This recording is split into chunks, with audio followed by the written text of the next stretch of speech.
qu'est-ce que je ferais avec 1000, 10 000, 100 000 ou 1 million d'euros? Comment est-ce que je les investirais? Comment est-ce que je ferais grossir cette boule de neige? Et comment est-ce que je vivrais une vie de rêve sous les cocotiers ou sous la pluie à Roubaix? C'est au choix, c'est ce qu'on va voir dans cet épisode de podcast en solo.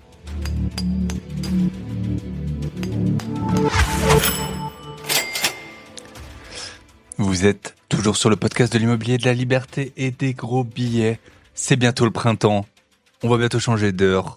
Profitez-en, le printemps, bonne période pour visiter, pour faire des nouveaux projets. C'est la renaissance.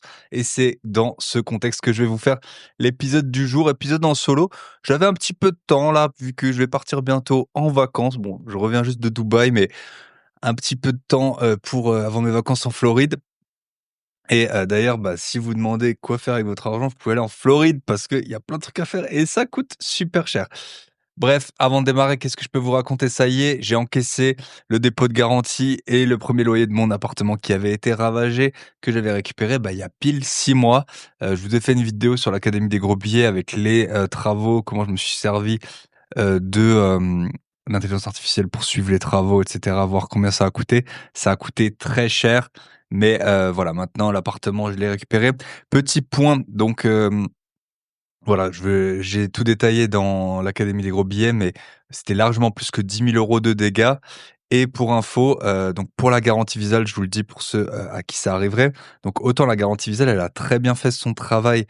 Donc c'est pour rappel pour ceux qui n'ont pas vu écouté l'épisode d'octobre, je me suis fait ruiner un appartement. La locataire avait payé 1 mois de loyer en 2 ans et demi. Heureusement, j'avais la garantie Visal, donc ça a payé les impayés, donc de l'ordre de 15 000 à 20 000 € et ça a aussi payé toute la procédure, le commissaire de justice qui s'en est occupé, et cetera. Donc toute la partie loyer, ça a été plutôt bien géré. En plus, j'ai un gestionnaire locatif qui a l'habitude de faire ça. Donc de ce point de vue-là, ça s'est bien passé. En revanche, je me suis retrouvé avec l'appartement complètement ravagé. Donc elle a payé 1 mois de loyer. Et en tout, si on cumule, je pense que cette location a coûté à peu près 60 000 €. Je pense entre 60 et 80 000 €, c'est ce qu'a coûté cette personne avec cette location entre les loyers impayés, les dégâts et aussi toute la procédure, la justice, le commissaire de justice, les avocats, et cetera. Donc voilà, si vous demandez où est l'argent, 60 à 80 000 € pour une personne qui ne sera jamais inquiétée de rien. Mais le bon côté, donc j'avais touché les loyers grâce à la garantie Visal. Le mauvais côté, c'est en fait, le côté dédommagement. Donc déjà, Visal ne couvre que 2 mois de loyer. Moi, c'était un loyer qui était, aux alentours de 500 € et donc, hem, déjà, c'est très peu par rapport aux dégâts qui ont été effectués et j'ai eu largement plus que 10 000 € de dégâts. Pour l'instant, Visal, donc déjà, ils m'ont demandé un état des lieux fait par un commissaire de justice. «Heureusement» entre guillemets, j'en connais un. Donc il m'a pas fait payer, je lui ai offert un cadeau, mais bon. Voilà, sinon ça coûte dans les 400 €, donc déjà pour récupérer 1 000 € et là après, donc je leur ai envoyé, une première facture, faut l'envoyer assez vite, d'un artisan. C'est quelqu'un que je connais, il a très bien fait les travaux. Il y a carrément un agent immobilier spécialisé, en tout cas dans sa signature, pour les biens de luxe et de prestige, qui m'a demandé qui avait fait les travaux, tellement c'est beau, tellement c'est bien fait. En fait, c'est un ami d'un ami et à la base, lui, il réparait des skis et maintenant, il est artisan. Il fait les 2 en fait. Il répare des skis, et puis, il fait aussi des travaux. Il a toutes les assurances pour ça et cetera. Mais il s'avère que, il a pas le bon code APE. Donc en fait, sur le site de Visal, il y a aucune, indication, hein, des conditions pour se faire rembourser les dégâts. On sait juste que, par exemple, les meubles sont pas remboursés, mais il y a nulle part mention du code APE. Donc lui, il avait commencé, directement et il m'a fait une facture. Bon, le code APE ne convient pas. OK, je dis: «Pas de problème, de toute façon, vous allez me rembourser que 1 000 €, moi des factures, j'en ai, hein». Donc je leur ai envoyé, des factures pour 2 600 € je crois, donc 1 600 € d'un sanitaire parce qu'on a dû, changer les toilettes et c'était écrit dans l'état des lieux du commissaire de justice, WC insalubre, salle de bain insalubre, dégâts des eaux. Parce que, en fait, elle a fait couler en gros l'eau, elle a cassé le carrelage et cetera.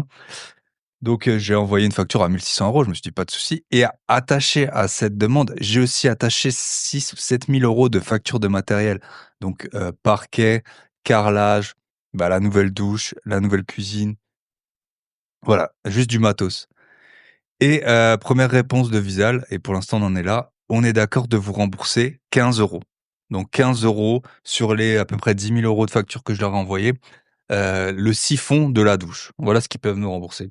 Donc tout ça pour vous dire, bah, ne comptez pas sur l'État, hein, comme d'hab, si ce n'est pour vous prendre, votre argent. Aucune condition, aucune clarté. J'ai fait des recherches, j'ai passé un peu de temps. Il y a nulle part écrit comment Visal, vous rembourse. Pareil, l'état des lieux qui est obligatoirement fait par un commissaire de justice, c'est écrit nulle part. C'est, écrit nulle part donc voilà, comme toujours, c'est un peu la carotte. C'est comme une assurance, sauf, que vous pouvez pas en partir, parce que, bah, c'est l'assurance de l'État. Donc ne comptez pas dessus en cas de dégâts et moi, je pensais avec, ma foi candide, que j'allais être remboursé au moins des 1 000 € quand on envoie plus que 10 000 €, ben, voilà. Donc je les ai relancés, j'ai renvoyé les factures, j'ai fait des j'ai j'ai pris l'état des lieux du bien sûr qu'ils avaient, hein, du commissaire de justice, je leur ai expliqué et cetera. On va voir combien c'est, mais bon, en tout cas, comme toujours, hein, c'est toujours pour vous quand vous êtes propriétaire. Bref, ça c'est le premier point. Deuxième point, je vous fais quand même un petit topo.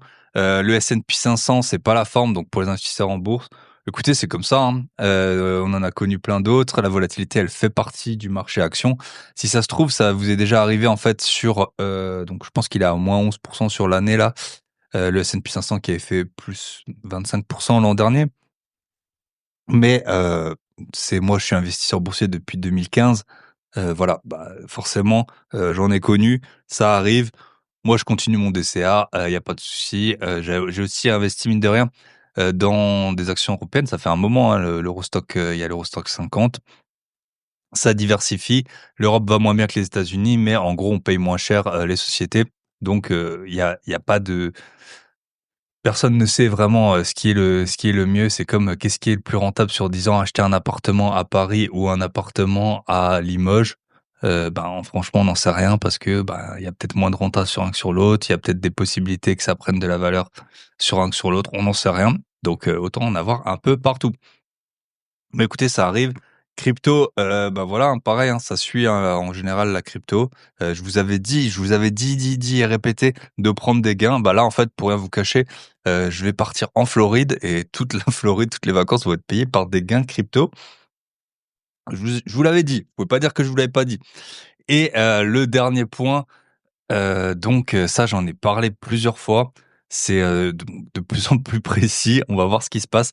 Le podcast, il va sortir, alors que je dis pas de bêtises, il va sortir le 19 et visiblement le 20, il y aura une annonce de comment, l'épargne des Français va être utilisée pour le budget, de la défense. Le réarmement de l'Europe. Alors c'est toujours magnifique, pour chacun a ses idées, moi je suis pas là pour faire de la politique, mais en gros, la France, pays le plus taxé, au monde et en fait, les citoyens, j'ai l'impression qu'ils demandent pas non plus la lune. Ils demandent juste à ce que l'État, il s'occupe de la justice, de la défense et de la sécurité dans les rues et éventuellement, pourquoi pas, des soins de santé, en tout cas des soins de santé, nécessaires et urgents. Et ben, en fait, malgré la plus grosse, ponction, du monde, ben, on n'y arrive pas donc visiblement, ça va parler, de notre épargne et en fait, moi, c'est très intéressant puisque j'ai un très bon ami avec qui je passe beaucoup de temps. Lui, il est né, du côté du bloc soviétique et et du coup, il connaît tout ça. Alors bon, bien sûr, personne n'a le journal du lendemain, mais tout de suite, il me dit: «Là, on parle ça parle trop souvent d'épargne, ça parle trop de économie de guerre, le tout ça, c'est quelqu'un de très brillant et puis, voilà, il a connu, heu et c'est assez marrant de voir ses réactions là où nous, peut-être en tant que Français, on n'a pas le retour et heureusement, par rapport à ça. Mais même lui, voilà, qui a connu, l'économie communiste, il trouve que ça pue un peu et là où c'est, notamment, bah, là, avec l'épisode du jour, ce qu'il m'a dit qui est intéressant, c'est qu'en fait, dans son pays, les gens, ils ont toujours eu tendance à claquer tout l'argent, justement parce que, il allait pas être saisi en gros, c'est toujours ça qui sera pas saisi et même après la chute du bloc pendant, très longtemps et ben, les gens, ils ont, dépensé tout l'argent qu'ils avaient avec, bah, les problématiques, qui peuvent être associées et j'ai l'impression que quand j'avais été en Argentine, notamment voir, ma chère amie Lara et ben, c'était un peu pareil. Les gens, vu qu'il y avait l'inflation, alors là, c'était l'inflation, qui était très élevée et ben, en fait, les gens, ils sortaient, les restos, alors c'était super vivant et mais tout l'argent était, dépensé. Donc voilà, vous faites ce que vous voulez. Moi, je vous ai envoyé un email, je vous ai dit, j'ai clôturé, mes assurances vie, j'ai vidé les livrets A, j'ai tout envoyé à l'étranger.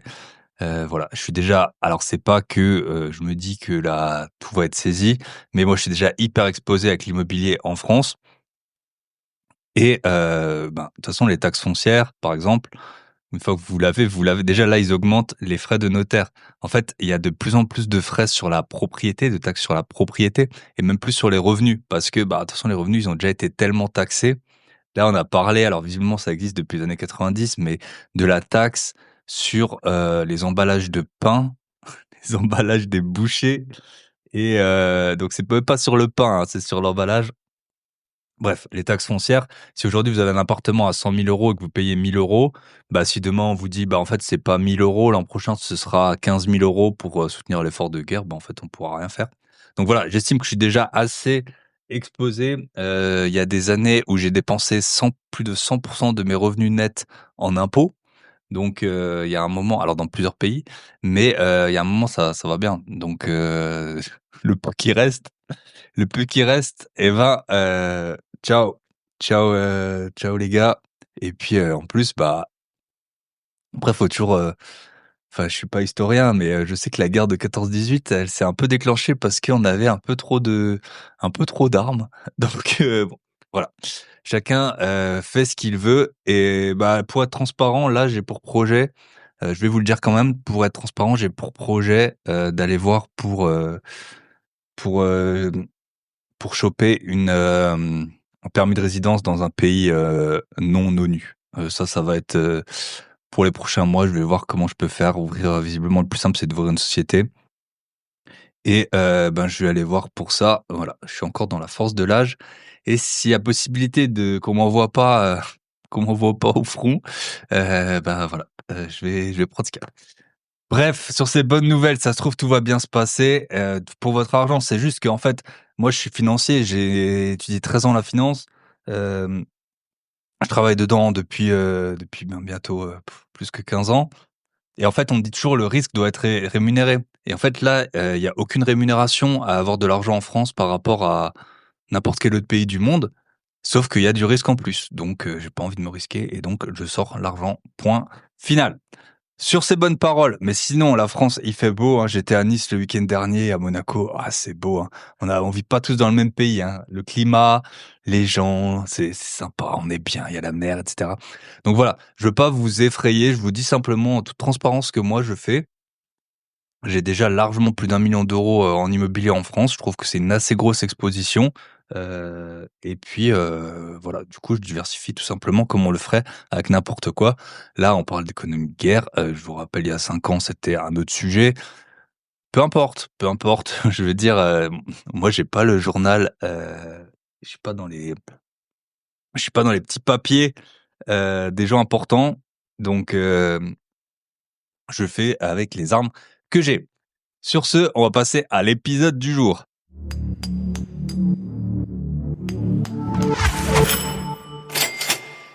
Et on est parti, on attaque dans la bonne humeur. Voilà, je vous ai fait le côté un peu pessimiste éventuellement en intro. Maintenant, on attaque avec la bonne humeur. Qu'est-ce que je ferais avec 1000, 10 000, 20 000, 100 000, 1 million d'euros et comment est-ce que je ferais grossir tout ça pour vivre une vie de rêve sous les palmiers, sous les cocotiers ou alors tout simplement à ne pas travailler, à ne pas avoir de réveil le matin ou encore à pouvoir nous offrir tout ce qu'on veut, offrir tout ce qu'on veut à sa famille, peu importe pourquoi on veut de l'argent, c'est toujours bien d'en avoir et il y a une phrase que j'aime bien qui est, «Celui qui dit que l'argent ne fait pas le bonheur, c'est qu'il n'a pas donné assez». Pas à l'État, hein, mais voilà, à vos proches et c'est vrai que, bah, une des façons d'avoir du bonheur grâce à l'argent, c'est d'offrir, des choses à ses proches. Par exemple, je vous donne un exemple récent, j'ai, mon neveu, qui a 13 ans il adore les voitures et donc c'est pour ça qu'on a été à Monaco et il était comme un fou. Bien sûr, j'ai payé pour lui. À 13 ans, ils ont pas de revenus, hein, c'est garnement. Donc voilà, il était comme un fou. Peu importe pourquoi on veut de l'argent, en général, c'est toujours utile et on sait toujours quoi en faire. Alors, pour, débuter cet épisode, on va dire que, je vais me placer dans mon propre rôle. Chacun, pourra s'y identifier ou non, mais comme ça, bah, tout ce que je vais vous donner, c'est qu'est-ce que j'aurais fait, qu'est-ce que je ferais et hem et donc après vous pouvez, mettre le curseur où vous voulez. Donc on va considérer pour cet épisode, et ça c'est complètement faux, que j'ai 30 ans, que, je gagne, allez on va dire 3 000 € net parce que, j'ai fait des études et moi j'ai étudié pendant longtemps. J'ai étudié d'ailleurs jusqu'à 30 ans. Alors je travaillais à 23 je crois ou 24, enfin bon des vrais boulots, hein, les petits boulots c'était à 16. Mais, voilà donc, on va dire que j'ai 30 ans, que je gagne 3 000 € net. Allez même ouais, avec les primes et tout, 3 500 € net. Parce que j'ai trouvé un bon métier, sauf que j'ai zéro de côté. Qu'est-ce que, je fais? Comment est-ce que j'arrive à 1 000, 10 000, 20 000, 100 000 et voilà, ça continue. Alors, premier point, on va dire que j'ai rien du tout. Qu'est-ce que je fais? Bah, déjà, on va essayer d'aller à 1 000 €. Donc si on gagne 3 500 €, ça doit pas être trop compliqué. On fait un mois un peu de disette et là, on a, 1 000 € normalement, voilà, à 30 ans, avoir 1 000 € de côté, c'est pas la mer à boire. De là, qu'est-ce qu'on va faire avec 1 000 €? Est-ce qu'on investit en bourse, en crowdfunding, en crypto ou que sais-je? On investit dans rien du tout. La question c'est, donc aucun revenu passif, aucun revenu en pourcent ou en fois 2, fois 3, ça sert à rien. Même si vous investissez 1 000 € et que ça fait fois 5, vous aurez 5 000 €, ça va pas vous changer la vie. Donc là, quand on a 1 000 €, qu'est-ce qu'on fait? L'objectif pour moi, ça va être d'arriver assez rapidement à avoir, 10 000 € parce que 10 000 €, c'est le premier, je pense, le premier step dans lequel on est vraiment, tranquille. On peut faire face à peu près toutes les dépenses du quotidien, du style, un enterrement de vie de garçon en Thaïlande ou, non, ou la voiture qui tombe en panne ou un dégât des eaux chez soi ou, enfin, voilà, 10 000 €, je pense que c'est, le premier but à atteindre. Alors là, il y a plusieurs façons d'avoir 10 000 €. Forcément, donc soit on regarde du côté des revenus, soit du côté des dépenses. Les dépenses, si le plus facile pour les couper, la plus grosse dépense des gens, c'est le logement. Donc soit, vous allez habiter chez vos parents, tant pis, vous avez 30 ans, ils seront peut-être contents de vous voir quelques mois et puis, donc vous pouvez habiter chez vos parents, vous pouvez trouver un logement vraiment pas cher ou, ce qui fonctionne bien aussi, c'est d'habiter en couple, tout simplement. L'amour, c'est beau, l'amour, ça rend heureux, surtout au début et donc voilà, habiter en couple, ça va énormément limiter vos dépenses et après d'être transparent, bah, par exemple avec votre conjoint en disant: «Bah, écoute, là, moi, je me sens pas à l'aise avec 1 000 € de côté, je voudrais arriver à 10 000 €, donc je voudrais que tu m'aides pour ça et si tu veux partir en vacances, avec d'autres gens, si tu veux faire des restos et tout, bah, sens-toi vraiment libre de le faire. Mais moi, mon objectif, c'est d'avoir 10 000 € pour être tranquille et je pense que si la personne vous aime, elle comprendra et peut-être qu'elle vous aidera dans ce chemin. Donc ça, c'est côté, dépenses. Après, bien sûr, si vous avez une voiture qui est chère, mais souvent la voiture, franchement, les gens, ils ont pas des voitures qui font rêver à 30 ans et puis souvent, on en a besoin pour aller travailler. Donc bon, c'est souvent une grosse source de dépenses, mais c'est pas pour autant qu'il faut être à pied ou être, voilà, vous gagnez 3 500 € par mois, c'est pas pour, enfin moi je déteste le je déteste le bus, donc chacun fait comme il veut, ça ça dépend vraiment de votre métier et d'où vous habitez, mais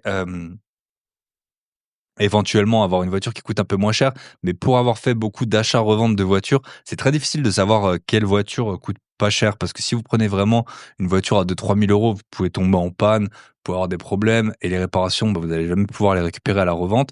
Si vous avez une voiture à, je sais pas, 20 25 30 000 €, elle va commencer à perdre pas mal de valeur. Donc pour moi, les voitures qui coûtent le moins cher, c'est aux alentours de 10 000 €.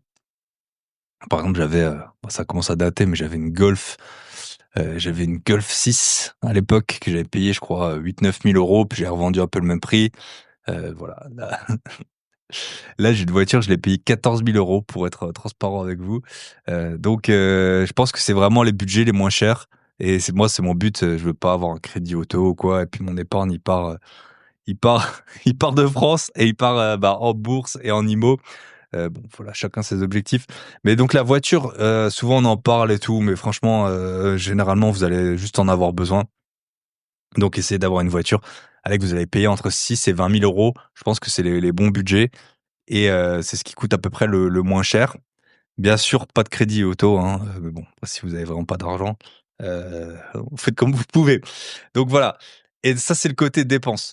Côté, rentrée d'argent. Alors là, bah, c'est, là où on a le plus de pouvoir parce que quand on a vraiment rien, c'est comment est-ce qu'on va, rentrer de l'argent. Alors qu'est-ce que je ferais? Alors, 1 solution, en fait, tout dépend si vous êtes content dans votre métier ou pas et c'est de ça, en fait. Si vous êtes content dans votre métier ou non et si, bah, vous voulez changer et si vous êtes à même de déménager. Alors premier point, si vous êtes content dans votre métier, bah, ce qu'il va falloir faire, c'est un side business.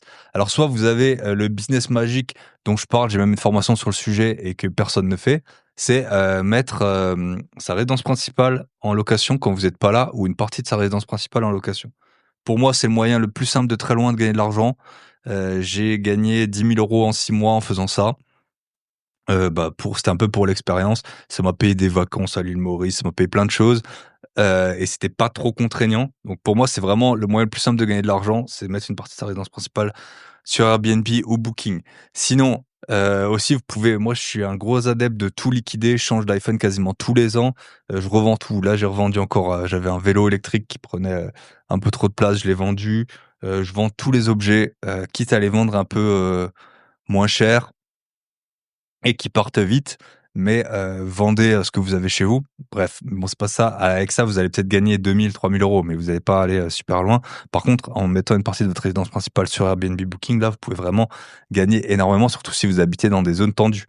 Et si vous partez souvent en vacances, si vous habitez chez vos parents, si vous avez une compagne et que vous habitez pour l'instant encore dans 2 appartements séparés et cetera. Alors vous allez me dire: «Oui, mais on peut pas toujours et cetera». Après vous êtes dans la vous avez 1 000 €, vous êtes dans la muse, donc tant pis, vous demandez pas l'autorisation. Enfin moi en tout cas, je demanderai pas l'autorisation à qui que ce soit et puis si on m'embête et ben, bah, je quitterai le logement ou j'arrêterai de le faire tout simplement. Après, il y a vos revenus professionnels. Donc, qu'est-ce que vous pouvez faire? Si vous êtes content donc dans votre métier, vous pouvez, le plus simple pour moi, c'est on peut écrire un livre. Ça prend un peu de temps, mais c'est un business que j'ai fait. Franchement, c'est intéressant. C'est le business le plus passif une fois que c'est lancé. On peut écrire des livres sur Amazon. Moi, ça m'a rapporté, j'avais fait un live, pour l'Académie des gros billets. Je crois que ça m'a rapporté à peu près 6 000 € en 2 ans. Voilà, sans forcément trop optimiser. Mais, vous pouvez faire à peu près, voilà. Vous pouvez faire entre, 200 et 400 € par livre, par mois, si vous avez bien, choisi la thématique, donc pourquoi pas? Vous pouvez, je sais pas si on peut faire Uber ou quoi. Sinon, à part, voilà, les side business comme ça ou alors si vous avez une compétence, ça dépend aussi, les personnes qui sont, fonctionnaires, souvent elles peuvent pas avoir d'autres activités et cetera. Pareil, moi si j'ai que 1 000 €, je demande, l'autorisation à personne, je fais ce que j'ai à faire parce que 1 000 € c'est vraiment la mise et donc on fait ce qu'il faut. Ensuite, donc vous pouvez très bien avoir des services d'auto-entreprise. Vous pouvez, travailler pour quelqu'un. Par exemple, moi, j'ai un bras droit pour tout ce qui est autour du podcast. Vous pouvez, voilà, faire conciergerie Airbnb, que sais-je. Il y a plein d'activités, qu'on peut faire à côté de son métier et après si vous êtes pas très content dans votre métier, ou dans votre emploi, dans la société dans laquelle vous êtes, alors là, il y a 2 solutions. Soit aller, changer de métier. Donc moi, c'est ce que j'avais fait. Il y a bah, ça date maintenant, il y a plus que 10 ans et en fait, je travaillais beaucoup, j'étais auditeur financier à la base et j'ai postulé ailleurs et à ce moment-là, j'ai, mes revenus qui ont augmenté d'à peu près 80 mon salaire brut et après il a encore augmenté beaucoup plus mais en travaillant moins. Donc tout simplement, j'ai postulé, j'ai pris le temps. Voilà, le temps que je fais pour un podcast, ça me prend environ 4 heures. Bah, en 4 heures, vous avez fait un beau CV, vous avez pu rédiger 3 4 lettres de motivation et surtout maintenant avec l'IA et donc j'irai, chercher un autre métier dans la même zone ou alors si vous avez pas d'enfants, que vous habitez dans une ville, qui est pas super et que vous avez un peu envie de bouger, bah là, cassez-vous, de France. C'est, mon conseil. Donc vous allez dans les endroits qui sont mieux payés. Alors si, les endroits connus, c'est bah, moi je suis alsacien, il y a beaucoup de gens qui travaillent en Suisse. J'ai vu passer, l'ami Tony là, il a partagé que le salaire minimum maintenant À Genève, il est à 4 300-4 400 € et après quand ça monte en Suisse, enfin, je pense que des métiers où on gagne 3 500 en Suisse, en France, on serait peut-être à 8 000 avec, moins d'impôts. Voilà, après moi je suis pas un gros fan j'aime pas spécialement, tout ce qui est autour enfin, la Suisse, je sais pas, je m'y sens pas très bien dans ce pays. Il y a trop de béton et trop de montagnes et puis, je sais pas, c'est pas un pays que j'apprécie particulièrement. Mais, si vous, je sais qu'il y a beaucoup de gens qui aiment bien cette ambiance, donc vous pouvez faire ça. Vous pouvez aller, à Dubaï, hein. À Dubaï, il y a pas d'impôts, comme, Ariane et Pierre là que j'ai rencontrés il y a 1 mois qui étaient là-bas. Pareil, pas d'impôts, donc vous allez pouvoir beaucoup plus coffrer d'argent. Après, si vous avez que 1 000 €, ça va être compliqué de déménager, hein. Mais, c'est une possibilité. Et puis ensuite, ben, en gros, vous regardez, il y a plein de pays, même en Europe où on est mieux payé, qu'en France. Et surtout si on se met un peu en mode ermite, voilà, il y a des endroits où les loyers sont chers, mais si on a une bonne paye, on se met un peu en mode ermite quelques mois, on devrait réussir à atteindre les 10 000 €. OK, on a 10 000 €. Déjà, on dort mieux la nuit. Alors qu'est-ce qu'on peut faire? Là, on peut attaquer avec de l'immobilier. Moi, c'est ce que je ferais, surtout si j'ai un métier qui me plaît bien, quand même, qui est assez rémunérateur et qui va me permettre d'emprunter. Donc 10 000, c'est un peu la limite basse, mais on peut trouver des choses. Alors bien sûr, pas à 10 000 €, mais on peut commencer à faire du levier. Moi, j'en ai parlé plusieurs fois, c'était mon tout premier épisode de podcast.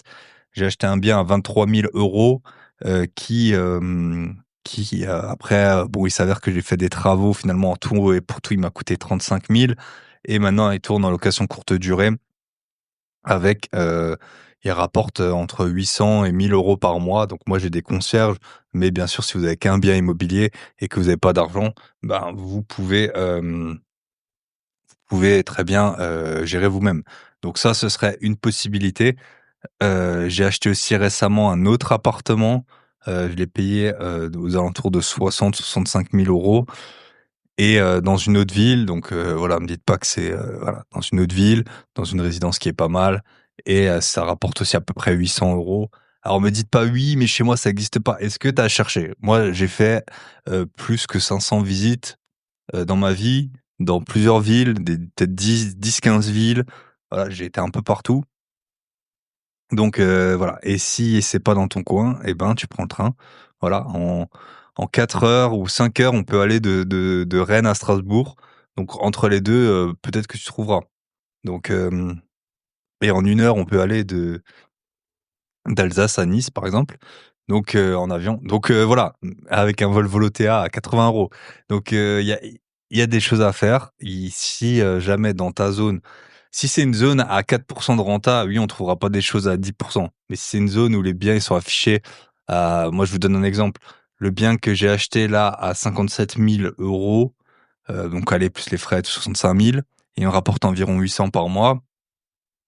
Et en fait, une agent immobilier m'a proposé dans la même résidence un bien environ là, comme il est affiché, il est peut-être à 6,5 de renta. Donc c'est juste que voilà, j'ai juste mieux cherché en fait, tout simplement. Donc c'est on peut trouver, mais il faut beaucoup visiter. Beaucoup visiter, ça veut dire pour un achat, entre 20 et 30 visites, entre une soixantaine d'appels et 300-400 annonces, lues. C'est ça pour moi une recherche correcte, on va dire. Regardez combien de temps vous passez sur Instagram ou TikTok. Voilà, ça prend du temps, ça prend du temps. Mais en tout cas, on trouve des biens. Donc là, on est pas mal. Autre possibilité, bah, si on n'aime pas son métier, pourquoi pas essayer de créer une société. Mais bon, franchement, avec 10 000 €, ça part vite, hein. Le problème, c'est pas combien vous allez investir, c'est qu'au début, ben, on se paye pas. Donc compliqué. Donc voilà, moi, je resterais salarié de toute façon si j'étais dans ce cas-là, pour, investir au maximum et vraiment atteindre tous les plafonds. Une autre possibilité, bah, je m'associerais pour essayer d'aller, plus vite et donc soit avec quelqu'un, par exemple de plus âgé, qui a payé sa résidence principale tout simplement, soit avec quelqu'un d'expérimenté. 10 000 €, on peut aussi commencer à se former. Vous pouvez venir chez nous, hein. Nous, on a eu pas mal de membres, qui ont eu, bah, qui avaient à peu près 10 000 €, ou 10, entre 10, ouais, donc aux alentours de 10 000 €. On les a bien aidés et ils ont acheté plusieurs biens. Bah, entre-temps, en fait, c'est ça, le temps qu'ils achètent un bien, on a pris des différés, donc ils ont pu reconstituer de la trésorerie et ainsi de suite. Ils ont pu enchaîner. On en a eu plusieurs, j'en ai plusieurs en tête. Voilà, si vous voulez, vous pouvez m'écrire si vous voulez être accompagné là-dedans. En dessous de 10 000 €, c'est pas la peine de nous écrire, honnêtement, mais à 10 000 €, vous pouvez nous écrire et on peut, vous aider si besoin. Donc voilà, vous avez 10 000 à 20 000 €. Bah, l'idée, ça va être, augmenter vos revenus le plus possible. Donc ça va être, via votre emploi, peut-être changer d'emploi, éventuellement, limiter forcément vos dépenses pendant quelques temps. Après, faut pas oublier que la vie, ça passe vite, hein, donc c'est pas non plus ne vous privez pas. Parfois, je vois des investisseurs, ils roulent vraiment dans des poubelles, partent pas en vacances, ils c'est full IMO, il y en a, ils ont plus que 100 lots. Vraiment, il y en a, ils ont 100 lots, ils profitent de rien du tout, donc voilà. Mais le but, ça va être et du coup, là, quand on est à 10 000 à 20 000 €, tout ce que j'écarterais, c'est, la bourse. Je commencerai un tout petit peu. Déjà, vous auriez dû commencer avant, tout simplement. Mais si on était parti à 1 000 €, heu, j'aurais pas de bourse ou très peu, peut-être 50 € par mois, 100 € par mois. Et parce que, tout partirait en IMO, parce qu'on a l'effet de levier. Tout simplement, vous voyez bien, si, on achète, allez, un bien à 60 000 €, on rembourse 300 € par mois globalement. Si on arrive à, si on arrive à encaisser 800 €, ça fait des rentas qui sont ça fait des rentas, ça fait presque du 100 par an sur l'apport que vous avez mis. Donc ça, en bourse, on n'y arrive pas, tout simplement. Donc voilà, je continuerai mon petit bonhomme de chemin comme ça. Pourquoi pas avoir 2 petits business? Moi, comme j'achetais, je roulais un petit peu, je revendais des voitures. Pourquoi pas faire ça? Pourquoi pas faire un petit, side business et puis, profiter de la vie, sans dépenser trop? Et donc là, j'essaierai de m'endetter au maximum. Donc si j'ai 3 500 € de salaire, je pourrais aller facilement à, je pense, à 1 200, allez, facile, 1 200 € de remboursement. 1 200 € de remboursement, ça fait à peu près, 200 000 € aujourd'hui.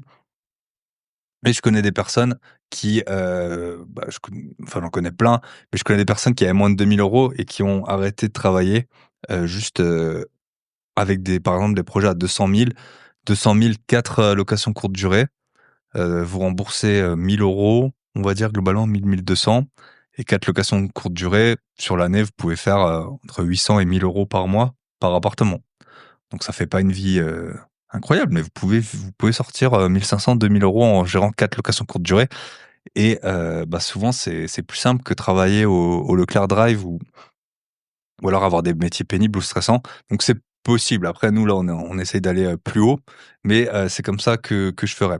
Bien sûr, et puis nous, c'est ce qu'on préconise à tous les membres et à tous les élèves. C'est pourquoi je vous dis de chercher beaucoup, non seulement pour la renta, mais bien sûr, faut acheter sous le prix du marché, bien entendu. Donc là, on achète sous le prix du marché, on essaie d'acheter 10-20 % de moins, et le but, c'est que quand vous parlez des chiffres, comme moi, je vous parle des chiffres que j'ai, qui sont vérifiables, hein. Voilà, j'ai même si vous allez sur ma formation, négocier, donc si vous allez sur mon site grosbillets.com, en haut à gauche, il y a écrit formation à prix canon. Vous pouvez regarder la formation de négocier, d'ailleurs, qui va être mise à jour très prochainement. Et dessus, j'ai plein d'extraits d'actes notariés, de combien j'ai payé des biens. Et il y en a plein, je crois que j'en ai mis au moins 7. Donc vous voyez bien. Et puis là, je vais la mettre à jour parce que depuis que je l'ai tournée, je pense que j'ai acheté plus d'1 million € d'immobilier. Donc voilà, il y a eu forcément des nouvelles stratégies. J'ai aussi, on a accompagné des membres, peut-être une trentaine de membres qui ont, fait des acquisitions. J'ai aussi aidé des proches à moi à acheter des biens, et cetera. Donc je vais, tout mettre à jour. Donc si vous voulez, vous pouvez la prendre dès maintenant. Vous aurez accès, bien sûr, à la mise à jour dès qu'elle sortira. Et puis du coup, en fait, le prix, quand tout sera tourné, il augmentera forcément, et vous, vous aurez pas l'augmentation. Si vous voulez, l'apprendre maintenant, c'est la formation qui a eu le plus de succès. J'ai 2 formations qui ont beaucoup de succès, c'est celle sur la bourse et celle sur, négocier pour faire des gros billets. J'ai fait économiser, mais je pense vraiment des dizaines de millions d'euros aux personnes, en cumulé aux personnes qui nous ont, rejoints là-dessus. Donc et en plus, vous pouvez m'appeler si vous êtes en phase de négo pour que je vous aide. Tout ça pour vous dire, voilà, on a un, 2, 3 biens immobiliers de 100 000 € d'IMO. Donc là, on continue à encaisser, on essaie de dégager un peu du cash flow. Franchement, il y a pas trop le choix que de faire, on essaie peut-être de faire de la courte durée, ou alors, on sait que ça prendra plus de temps, on fait de la longue durée. Et donc on enchaîne. Ensuite, on peut s'associer. Donc là, il y a les 35 % d'endettement, on les connaît, mais bien sûr, nous, on est à beaucoup plus que 35 % d'endettement, hein, Michel et moi. On doit être à 70-80 % d'endettement. voilà, on passe en société, on trouve des associés.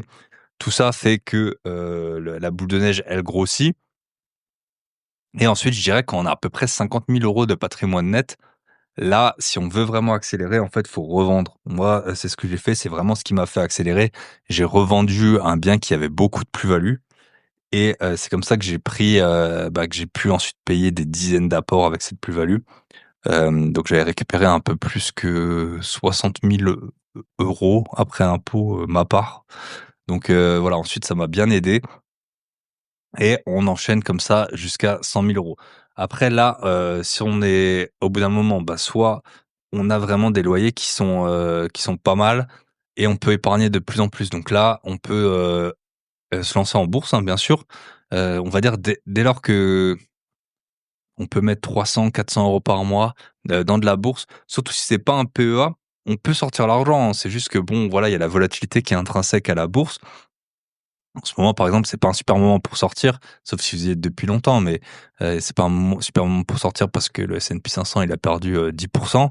Mais rien ne vous empêche de vendre des actions. C'est hyper liquide, c'est beaucoup plus simple de vendre une action que de vendre un appartement, même à Paris, hein. Donc voilà, là, je pense que ça quand on est dans les patrimoines aux alentours de 20 000, 30 000 € net, ça vaut le coup quand même de d'investir en bourse, quitte à revendre si on a un gros projet immobilier. Moi, ça m'est déjà arrivé, hein, de vendre une partie du de mes actions, ça me pose aucun problème et heu et du coup, on peut, voilà, l'investir dans ces projets immobiliers. Donc voilà, tôt ou tard, va falloir vendre quand même si on veut vraiment faire un gap. Ensuite, on est à 100 000 € et quand on est à 100 000 € de patrimoine net, on est pas mal, hein. Franchement, on commence à être pas mal. Là, en fait, il y a plutôt des risques. Les gros risques que vous pourriez avoir, c'est acheter une résidence principale trop chère. C'est, du coup, vous reposer sur vos lauriers et ne plus faire, en fait, un peu ce que vous faisiez avant et hem et puis, je crois que c'est tout, hein. Sinon, bah, voilà, enfin, en tout cas, moi, je continuerai à enchaîner comme je l'ai fait, hein. 5 biens, 10 biens, 15 biens, 20 biens, jusqu'à moi, je dirais, si vous voulez garder votre emploi, vous pouvez monter jusqu'à 20 biens. Après, c'est trop. Après, c'est trop. Heu, Après, bien sûr, ça dépend des biens et là, bon, on arrête la courte durée parce que, tout simplement, on n'a plus le temps ou alors on délègue tout comme moi j'ai fait. Donc moi, j'ai un mix de très peu de courte durée et tout simplement, très peu de courte durée et puis, déléguer parce que, bah, sinon c'est ingérable, surtout que moi je suis à distance. Donc voilà, vous avez 100 000 €, là vous avez fait quand même le plus dur, hein. 100 000 € c'est quand même, le plus dur. Donc qu'est-ce qu'on peut faire? Soit on revend tout le parc, ce que moi je ferai pas parce qu'en fait le plus dur je trouve c'est quand même de lever de la dette. Soit on continue à, emprunter et vraiment on peut emprunter beaucoup, hein. Moi j'ai eu, Nico Labache, sur le podcast. Il gagnait à peu près 2 000 € par mois. Il est monté à plus de 800 000 €, de dette. Donc en fait là, avec 3 500 €, je pense qu'on peut s'approcher des 1 million d'euros en IMO. Donc soit association, soit tout seul, mais j'ai eu vraiment plusieurs personnes, hein, qui sont montées, on va dire entre 600 et 1 million d'euros, 600 000 et 1 million d'euros. Donc franchement là, ce serait mon objectif, ce serait d'atteindre, en brut entre 600 et 1 million d'euros et là, on commence à être pas mal. Là, en fait, après, ce que je ferais, c'est que j'arrêterais, complètement le enfin, j'arrêterai à ce moment-là vraiment de enfin, quand la banque m'arrête ou alors quand je suis à 20 lots, je m'arrêterai. J'arbitrerai éventuellement pour ensuite racheter des choses. J'essaierai pourquoi pas, ben, en arbitrant, peut-être de solder des dettes et cetera. Mais voilà, le but ça va être de quand on a 3 500 € de monter entre 600 et 1 million d'euros de dettes, immobilières et comme ça, ben, on continue à enquiller. Ensuite, soit on peut, garder toujours son emploi, on va être beaucoup plus zen, hein. Quand on a 100 000 € net, de patrimoine, on est beaucoup plus zen. Donc, soit on peut essayer de gratter des augmentations, soit on peut changer d'emploi, soit on peut se lancer, alors après se lancer à son compte, ça dépend vraiment ce qu'on fait. Si on est, par exemple là, j'ai un membre de l'académie des gros billets, lui, il est, dans l'IT et il sait déjà qu'il va pouvoir se lancer et il a déjà des clients. Donc ça va. Mais lancer un business de zéro, par exemple, si vous voulez lancer une chaîne YouTube ou un podcast et essayer d'en vivre, là, ça va être plus compliqué, hein.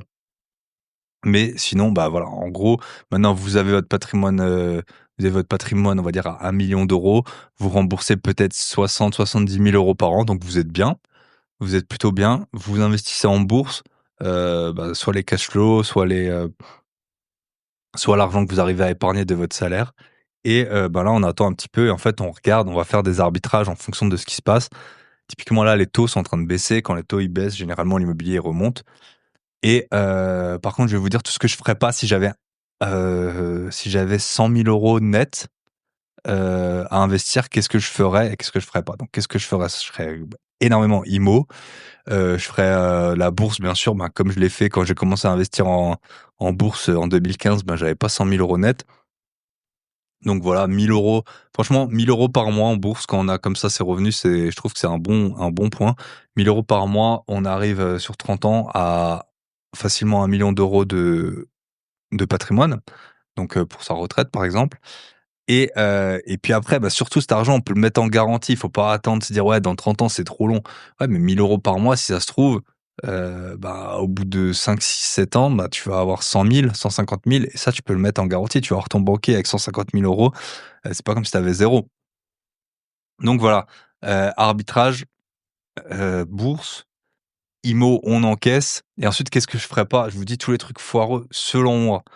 Alors, un la crypto. J'ai une formation sur le sujet, sur la crypto. La crypto, aucun problème avec la crypto, mais pour moi, ça doit représenter maximum 5 de ses investissements, donc 5 000 €. Après, si vous commencez à prendre des gains, c'est comme du vrai argent, hein. Si vous avez mis 5 000, c'est devenu 20 000, c'est la même chose, 20 000 €, que ce soit des plus-values ou non, c'est la même chose que 20 000 €, à la sueur de votre front. Donc moi, je réarbitrerai constamment, le patrimoine pour avoir environ 5 de mes fonds en crypto. Les points, alors là, je vais peut-être me faire des ennemis, mais moi, je vous le dis, ce que je ferai pas, crowdfunding immobilier à 100 000 €, j'irai pas. En fait, c'est simple. La bourse, c'est hyper diversifié, ça fait 7 à 10 par an et en plus, si on est français, on a le PEA qui, permet pour l'instant de payer que, les cotisations sociales au bout de 6 ans. Donc, on n'a pas de flat tax. Donc en gros, avec la bourse, 7 à 10 par an, hyper diversifié en termes de marché. Les sociétés, cotées, alors c'est pas pour bien connaître le sujet, heu, elles sont, auditées, elles sont, ensuite, elles sont surveillées aussi par les instances de régulation. C'est pas pour ça qu'il y a jamais de problème. Mais, c'est quand même plus sûr qu'un promoteur immobilier à Vannes. Enfin, je donne un exemple comme ça, mais, voilà, c'est quand même contrôlé, c'est des sociétés qui sont là depuis longtemps, c'est des business qui sont plus solides.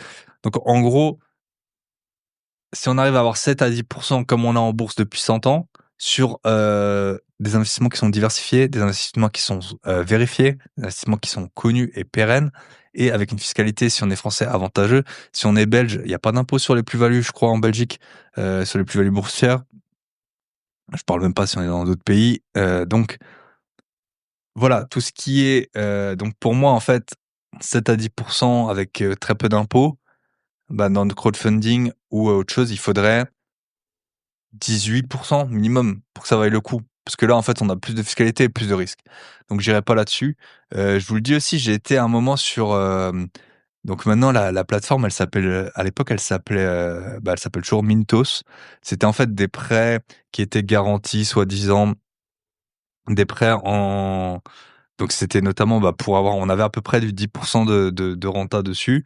J'avais essayé un peu, c'est un moment où j'avais vendu un appartement, j'avais pas mal de trésorerie et il s'avère que en fait, il y a toujours des choses qui se passent et on est toujours plus intelligent après, mais voilà, soi-disant, c'était couvert, la société qui prêtait l'argent était, couverte et cetera. Il s'avère qu'il y avait des prêts en Russie et il y avait des prêts en Turquie et donc la lire turque, je crois que c'est? La la lire turque, je crois. Enfin, la monnaie turque, en tout cas, Kata, on retrouve plus l'argent. Tout ce qui est en Russie, on l'a plus. Voilà, c'était il y a 5 ans, 4 5 ans, l'argent, qu'on le veuille ou non, il est perdu. Donc, j'ai pu en gros, les gains sur 5 ans, mes gains j'ai pu récupérer juste la somme que j'avais mise, alors que c'était dans plein de pays et cetera. Donc j'irai pas sur tous ces trucs privés avec 100 000 €, j'y vais pas. Quand on est à 1 million, je dis pas, mais à 100 000, j'y vais pas. Pareil, tous les trucs un peu exotiques, le vin, les montres, c'est pareil.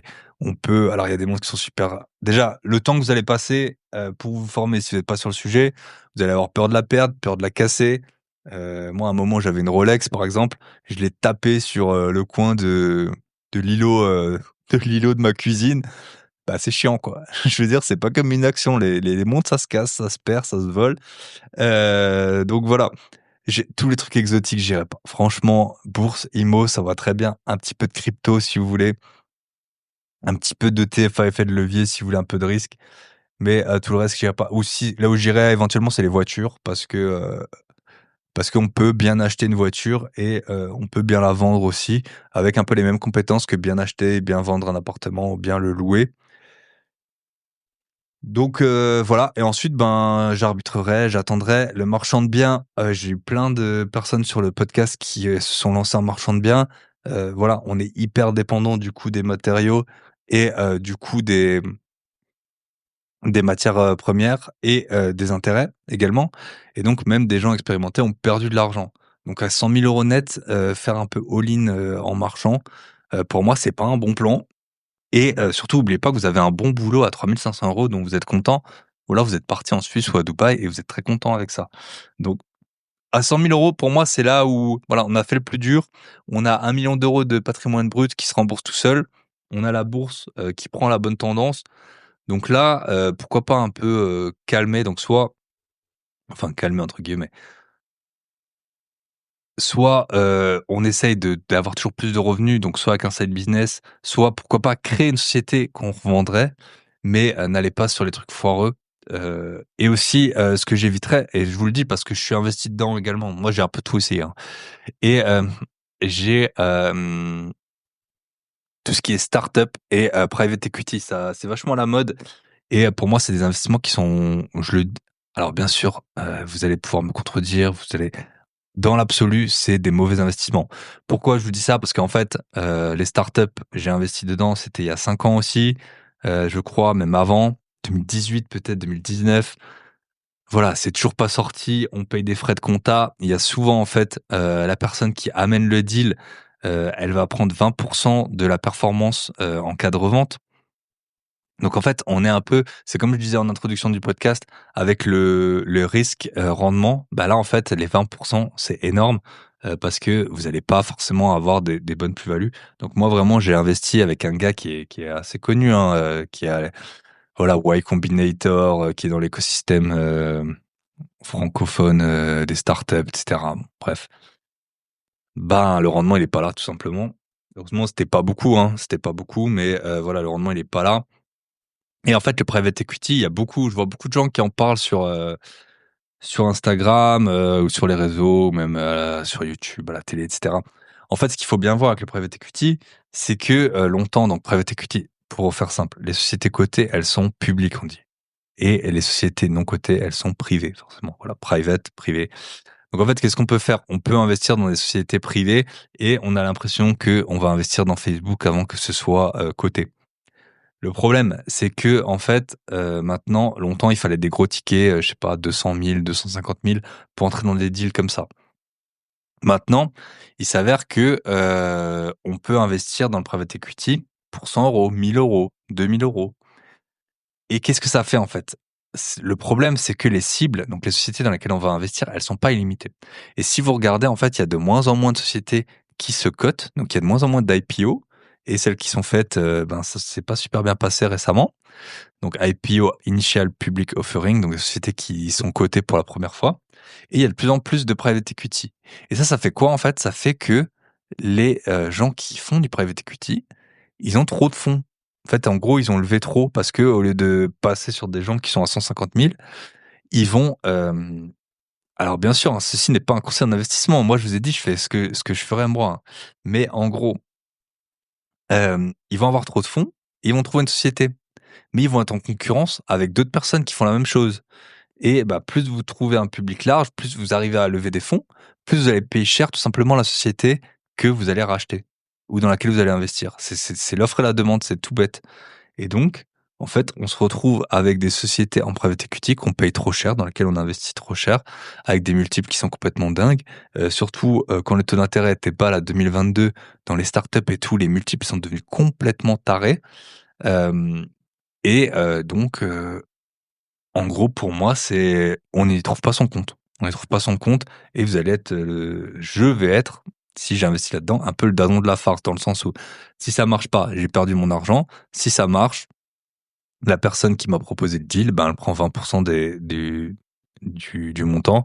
En plus, l'argent, c'est pas du tout comme la bourse, ben, il est pas liquide, on peut pas le sortir, on peut pas le vendre. Si on nous propose un projet immobilier incroyable, ben, on peut rien en faire. Donc voilà. Bref, tout ça pour dire, on attend un petit peu et on arrive donc aux 500 000 € de patrimoine net. Et je sais ce que vous allez me dire. Vous allez me dire: «Mais 500 000 €, bye patron, t'es taré, c'est énorme». Eh ben, figurez-vous qu'en fait, c'est à peu près le patrimoine moyen, net des ménages français. 446 000 €. Alors bien sûr, il y a une forte disparité. Oui, mais il faut utiliser le patrimoine médian. Patrimoine médian, 185 000 € en moyenne pour un Français. Sauf que vous, ben là, le temps que vous ayez acheté tout ça, bah là, j'aurais pas loin de 40 ans, hein, je pense. Entre 35 et 40. Voilà, j'aurais 10-20 biens immobiliers, sachant que je crois qu'il y a largement moins de 10 des Français qui ont plus que 5 biens. Donc en fait, vous êtes au-dessus de la moyenne, vous avez plus de revenus qu'un Français moyen, vous avez plus investi qu'un Français moyen, vous avez plus travaillé qu'un Français moyen, vous avez payé plus d'impôts qu'un Français moyen. Donc tôt ou tard, il y aura 500 000 €. Et 500 000 € si on est tout seul, alors ça va prendre du temps, hein, ça va prendre du temps. Après, si vous allez, ah tiens, je vais regarder quelque chose. Et après, là, je viens de regarder le patrimoine moyen et médian des autres pays d'Europe. Donc, si vous êtes en Suisse, 650 000 € de patrimoine moyen. Et par contre, c'est marrant, ouais, il y a le patrimoine médian, là, il est assez faible, il est à 158 000. Donc, je pense qu'il y en a qui ont bien dépensé, hein. Bravo les gars. Mais en tout cas, voilà, si vous avez, ensuite vous avez, Luxembourg, Islande, Danemark, Norvège, Pays-Bas, Belgique. Donc c'est des pays qui sont atteignables, hein. Et c'est marrant, par exemple, les Allemands, ils ont un patrimoine, je sais qu'ils sont, beaucoup locataires. D'ailleurs, j'ai fait un épisode avec un investisseur en Allemagne, mais ils ont un patrimoine qui est assez faible. En tout cas, voilà, vous avez, un patrimoine de 500 000 €. Alors soit vous avez aussi pu vendre votre société, hein, si vous êtes artisan à votre compte. Voilà, c'était pas mon cas dans l'exemple, mais si, vous avez, une société, bah, vous avez pu, la vendre éventuellement. Et donc là, en fait, ça va être les mêmes stratégies entre 100 000, 500 000, 1 000 000. C'est, sauf qu'à 500 000 pour moi, à 500 000 on a plié le game si on est tout seul, sans enfant, et même avec, peut-être un enfant ou 2, je sais pas, ça dépend un peu de votre mode de vie.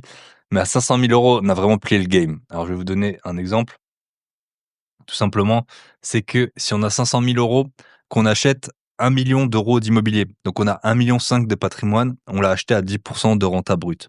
Alors après je fais des raccourcis, hein, mais bon, faut bien en faire. À l'heure actuelle, vous avez 1 million d'euros sur 20 ans. Ça fait un remboursement d'environ, là, avec les taux, aux alentours de 5 500 € par mois. Vous, vous avez, 1,5 million qui tourne à 10. Donc, je vous ai fait, les calculs tout simplement. Si vous avez donc, vous rentrez 150 000 € par an, tout simplement 10 brut, par rapport à donc votre emprunt, de 1 million plus les 500 000 que vous avez. Donc vous avez 1,5 million de patrimoine, dont 1 million à crédit. Vous rentrez 150 000 € par an. Vous avez des mensualités, aux alentours de 60-70 000 € par an. Ensuite, j'ai enlevé 25 de, charges, gestion et entretien. Et voilà, vous vous retrouvez avec un revenu avant impôt à environ, 4 300 € par mois. Après, c'est avant impôt, bien sûr, mais on sait qu'en immobilier, on peut, pas mal, s'arranger avec les impôts. Donc voilà, c'est faisable. On a plié le game, 500 000 €. C'est pour ça, il y a des gens qui disent: «Oui, mais moi, si je gagne 2 millions au loto, j'arrête pas de travailler, parce que tu sais, une maison, ça coûte 2 millions là où j'habite, ou 1 million, et cetera». Bah, regardez combien vous gagnez par an, tout simplement. Si vous gagnez 40 000 par an, vous travaillez 40 ans, ça fait 1,6 million, tout simplement. Donc dites pas que vous arrêtez de travailler, parce que vous travaillez pour moins que ça. Donc ouais, voilà. Donc ça, c'est un bon plan. Donc 500 000, c'est vraiment l'objectif si on est tout seul. On peut dégager 3 000 € par mois, on va dire, avec, 500 000 € de revenus nets. Si on a bien investi en immobilier, vous allez me dire: «Ouais, 10 brut, c'est compliqué à trouver». Je vous ai fait le détail il y a pas longtemps. Je suis investisseur dans plusieurs villes, dans plusieurs régions de France, dans plusieurs pays et 10 brut, ça se trouve. Faut beaucoup chercher, même au pire, c'est 8 brut. Mais ça se trouve et me dites pas que ça se trouve pas parce que tout le monde en trouve, encore maintenant et là, surtout maintenant que les prix ont baissé. Donc oui, bien sûr, si vous voulez acheter à Lyon, à Strasbourg-Cruteno ou à Paris 7e, vous allez pas les trouver. Mais en tout cas, 500 000 €, c'est un peu le graal, on va dire. Ce qu'on peut faire aussi, et on peut très bien mixer, hein, on peut, donc là, on peut faire une répartition un peu intelligente de ces actifs. Donc là, grosse partie en bourse, hein. Moi, je mettrais une grosse partie en bourse. Même à 500 000, j'ai pas d'obligation. Les obligations, je trouve ça hyper risqué. Parce qu'on est à la merci des taux d'intérêt et les taux d'intérêt, on voit comment ils évoluent super vite. Là, à la limite, bah, là, je ferais peut-être du crowdfunding immobilier, loger dans des sociétés et cetera. Franchement, je ferais toujours pas de private equity parce que je trouve que ça pue, je suis désolé. Franchement, en ce moment, enfin ou alors, vraiment, j'ai des deals, je sais pas comment, mais j'ai pas les deals qui arrivent, des personnes qui sont connues, en tout cas sur internet, par rapport à ça. Et puis, ben, là, on peut faire un peu ce qu'on veut, hein. La vie est belle. On peut lancer, un podcast, avoir des revenus complémentaires par rapport à ce podcast. Comme c'est mon cas, hein, d'ailleurs, hein, même si c'est une activité, c'est après la 4 5e activité, en termes de rémunération que j'ai. Mais, voilà, ça a pris du temps, hein. Ça a pris du temps à ce que j'ai des revenus associés à ça, mais ça vous pouvez faire ça, vous pouvez lancer une chaîne sur YouTube, vous pouvez faire ce que vous voulez. Vous pouvez avec 500 000 €, c'est bon, maintenant vous avez, plié le game. Vous pouvez changer d'emploi, passer à mi-temps, passer à 80. Vous pouvez, tout est possible dès lors que vous, gérez bien votre immobilier. Vous avez plié le game. Alors le point, je vais vous peut-être, vous effrayer, mais vous irez pas sous les cocotiers parce qu'en fait, vous avez trop travaillé pour en arriver là. Bien sûr, là, j'ai pris un gros raccourci, hein, mais forcément, c'est des, milliers d'heures, des milliers et des milliers d'heures. Par exemple, moi, le podcast, bah, ça me prend 4 heures par semaine depuis 4 ans. Donc, faites un peu le décompte et pour des revenus qui sont, pas, enfin voilà, je pourrais même pas vivre avec ça. À côté de ça, ben, l'immobilier, ça m'a pris, des milliers d'heures, beaucoup plus que le podcast, à trouver les biens. Maintenant, ça me prend beaucoup moins de temps, par mois que le podcast. Donc ça, c'est d'autres revenus et en fait, vous aurez tellement travaillé que vous arriverez pas à vous poser. En tout cas, moi, j'y arriverai pas et je connais personne, en fait, qui a atteint ces niveaux de patrimoine, qui a arrêté de travailler tout simplement. Donc là, vous allez pouvoir investir dans la société, mais ça veut dire peut-être investir et quand même jeter un œil, voir ce qui se passe. C'est pas faire du private equity dans une boîte dans laquelle vous mettrez jamais les pieds. C'est y aller, regarder, essayer d'optimiser, et cetera. Pourquoi pas ressortir? Pourquoi pas prendre des parts aussi pour être conseiller dans une société sans investir d'argent, mais en investissant votre temps? En disant: «Bah, voilà, moi j'ai réussi à faire ça, je peux t'aider à faire ça». Vous pouvez, tester des investissements, vous faire rémunérer pour ça. Il y a quelqu'un que je suis sur YouTube qui fait ça, il est payé pour ça. Voilà, vous pouvez partager votre savoir, partager vos compétences, vos connaissances. Vous pouvez ouvrir un business qui est pas très rentable, mais qui prend pas beaucoup de temps. Vous pouvez il y a quelqu'un que je suis, Nico. Nico, lui, il fait des achats-reventes de vente aux enchères. Alors je connais pas trop bien le système, il vend des vêtements et cetera et il est très sympa Nico d'ailleurs et bah, lui, il fait de l'argent comme ça. Vous avez plein de possibilités. Maintenant, tout le monde entier vous est ouvert. Vous n'avez plus qu'à ne plus perdre cet argent et tôt ou tard, vos emprunts de 1 million, ils vont se rembourser. Donc soit vous mettez une pièce dans la machine, soit, ben, vous avez, du patrimoine net qui va vous générer de l'argent à 10 de renta.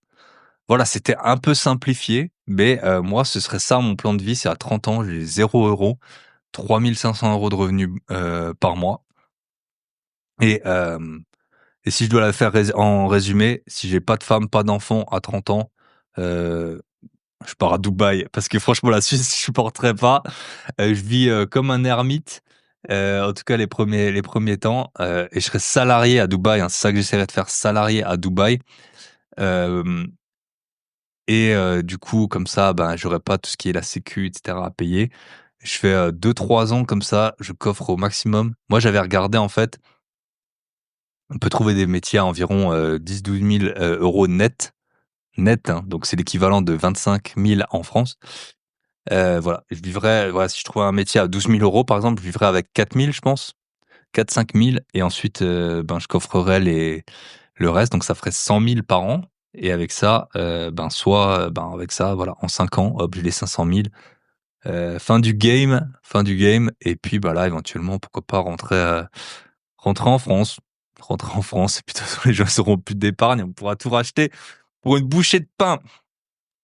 Voilà, je pense que j'ai fait un bon tour. Donc en tout cas, je ferai ça, donc j'utiliserai mes compétences des études que j'ai fait dans la finance pour trouver un métier à Dubaï ou alors j'irai en Asie, à Singapour, Hong Kong.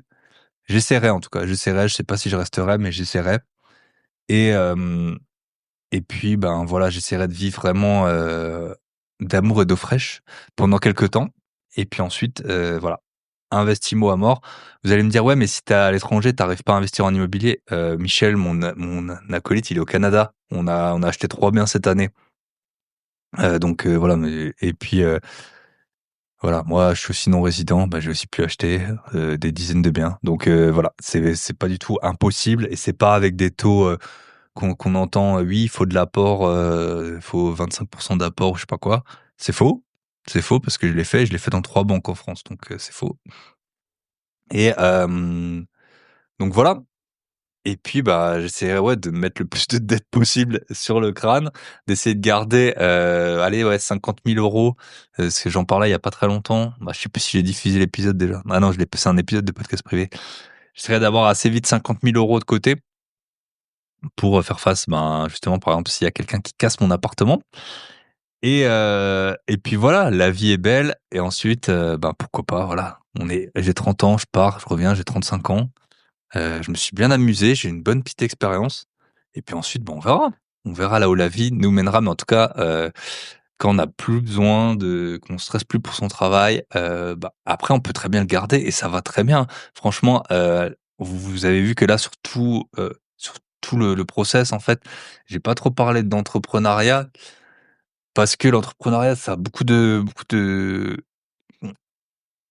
défauts. C'est la façon la plus rapide de gagner beaucoup d'argent, mais c'est pas du tout la plus sûre et ça a vraiment, des gros défauts, hein, en termes d'administratif, de vente. Voilà, moi, par exemple, j'ai des formations, je trouve de très bonne qualité à des prix qui battent, voilà, des super bons prix. Les gens me disent carrément: «Ah mais moi je crois que c'était des milliers d'euros», alors que c'est des dizaines ou quelques, je pense ma formation la plus chère, elle est à 200 € et en fait, c'est pas ça. C'est pas parce que je fais une formation de bonne qualité que j'ai par exemple, la formation sur la bourse, elle doit coûter 200 €. J'ai 13 ans d'expérience, 13 ans de formation dans la finance, 15 ans d'expérience pro.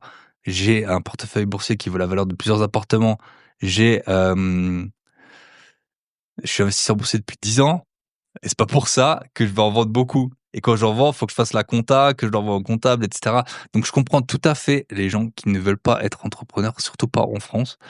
Voilà, j'essaie de vous faire un autre, parcours, mais si vous voulez vous lancer dans l'entrepreneuriat, c'est génial, vos revenus sont pas plafonnés et par contre, essayez d'optimiser tout ça et souvent optimiser, ça veut dire peut-être aller dans des législations où l'URSSAF ne viendra pas vous chercher parce que l'URSSAF ça pique, hein. L'URSSAF ça pique et en fait, c'est ouais, à part, en vendant, mais tant que vous êtes exploitant, d'une société, ça va être dur de vous enrichir selon moi, en tout cas selon, tous les retours que j'ai pu avoir. C'est seulement le jour où on vend, où vraiment là on peut se mettre bien, en passant bien sûr par la case impôt, hein. Mais, tant qu'on est exploitant avec tout ce qui nous tombe dessus, c'est un peu, c'est plus compliqué. On peut très bien vivre, mais, c'est compliqué quand même.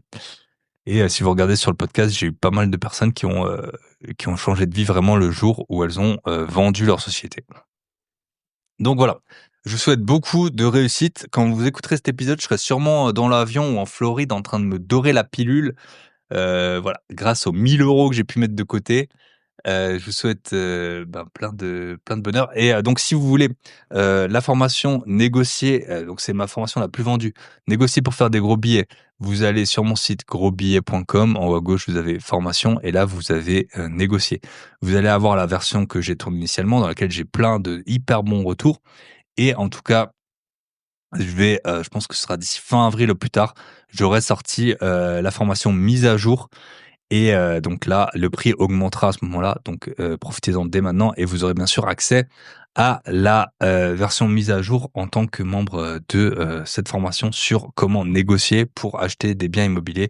Là, je suis encore en train de négocier un bien alors que j'avais dit que j'arrêtais d'acheter. Voilà, je vous souhaite plein de bonheur, n'hésitez pas à écouter les 2 épisodes de la semaine des 2 dernières semaines. Épisode de la semaine dernière avec Adrien, on a parlé marchand de biens, Airbnb de luxe, agence immobilière et l'épisode que j'avais fait la semaine d'avant où je revenais sur mes chiffres de l'IMO et sur le top des erreurs en bourse et en immobilier à ne pas faire. À très bientôt. Bye bye.